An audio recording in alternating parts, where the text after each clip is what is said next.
এরা কবে থেকে মাজার শিরিক বেদাত হইল জানো? মাজার শিরিক বেদাত হয়েছে ওহাবিদের কাছে 1925 সাল থেকে। ঈদে মিলাদুন্নবী বেদাত হয়েছে 1925 সালের পরের থেকে। আগে সব সময় ঈদে মিলাদুন্নবীর অনুষ্ঠান হইতো, জুলুস হইতো, মিলাদ মাহফিল সব হইতো। এই ওহাবিরা যখন সৌদি আরব বানাইলো, ব্রিটিশের কি কইরা দালালি কইরা ব্রিটিশ সৌদি নামের একটা দেশ সৃষ্টি করলো। এইটার নাম সৌদি ছিল না, বাবা ইব্রাহিমের জামানা থেকে এই দেশটার নাম ছিল, এই অঞ্চলটার নাম ছিল হেজাজে মক্কা, হেজাজে মদিনা। প্রায় 5-7 হাজার বছর যে নামটা ছিল সেই নামটা 1925 সালে আইসা চেঞ্জ করা হইলো, তার নাম দেওয়া হইলো সৌদি আরব।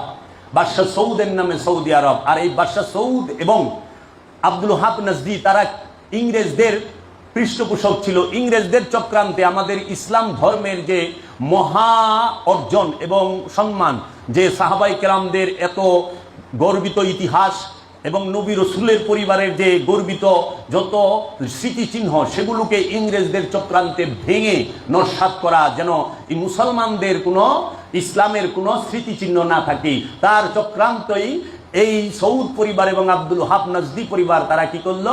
সৌদি আরবের রসুলের বাবার দাদার, রসুলের সাহাবাই কেরামদের, রসুলের আউলাদদের, রসুলের প্রেমিকদের সবার বাড়ি ঘর ভাঙলো, মসজিদ ভাঙলো।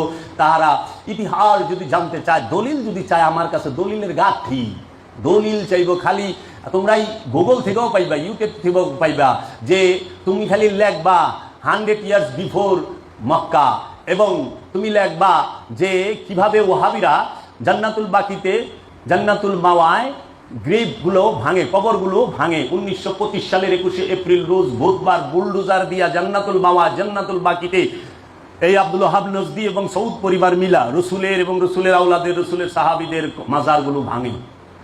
শুধু দেখবা মাজার নাই সৌদি আরবের ডিমার্কেশনের ভিতরে যতটি স্মৃতিচিহ্ন আছে, এইখানে রসুলেরটা ভাঙতে চাইছিল। এখন ব্রিটিশরা তো মাথা লাগ, এখানে বাংলে তো অস্তিত্ব থাকবো না, এখানে আর দিস না, যেটি বাংসস বাংসস। আপনি যান ফিলিস্তিনের হিব্রনে, ইব্রাহিম আলাইহিস সালামের মাজার পাবেন। তোমরা লেখো ইব্রাহিম, গুগলে ইউটিউবে লেখো শুধু এইভাবে যে হযরত ইব্রাহিম আলাইহিস সালাম গ্রিন হিব্রন, বাইরে আইব ভিডিও। তোমরা সিরিয়ায় যাও, যায় দেখবা যে হযরত আশিকে রাসূল বেলালের মাজার আছে, মা মারিয়ামের মাজার আছে ইরানে, এবং মুয়াবিয়া মাজার আছে এই সিরিয়ার রাজধানী দামেস্কে, এবং আওলাদ রসুলদের মাজারও আছে এই দামেস্কে।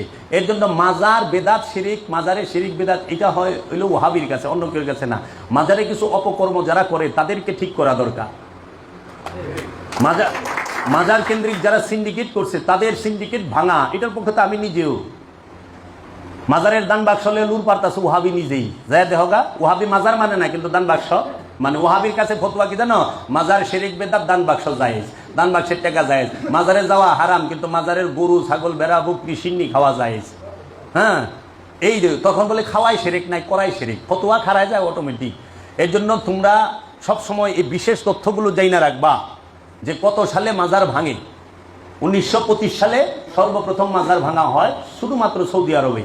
তুরস্কে মাজার আছে, ইরাকে মাজার আছে, ফিলিস্তিনে মাজার আছে, জর্ডানে মাজার আছে, ইরানে মাজার আছে, ইসরায়েলে মাজার আছে। তুমি যা যদি দেখো পাকিস্তানে মাজার আছে। আরে পাকিস্তানে মোহাম্মদ আলী জিন্নার ভাস্কর্য নাই? পাকিস্তানের ওহাবি আলেমরা, জামাতি আলেমরা বুঝে না ভাস্কর্য হারাম না জায়েজ? যত হারাম বাংলাদেশে। হ্যাঁ, সৌদি আরবে পুতুলের কল্লা নাই, কিন্তু বাকি বডি পুরাটা আছে। আমি নিজে সৌদি থেকে আইছি, এবং আমি তোমাকে অনুরোধ করি তোমরা শুধু সৌদি আরবের মার্কেটগুলোর একটু সার্চ দিবা ইউটিউবে, দেখবা যে বাইরে এসে সবাই প্যান্ট গেঞ্জি পিন্দা খাড়ায় রয়েছে, কিন্তু কল্লা নাই। এরা চেহারা রাখে না, কিন্তু বডি আছে। আচ্ছা, বডি মূর্তি না? হ্যাঁ, কিরে এটা আবার কোন ধরনের সিস্টেম হইল?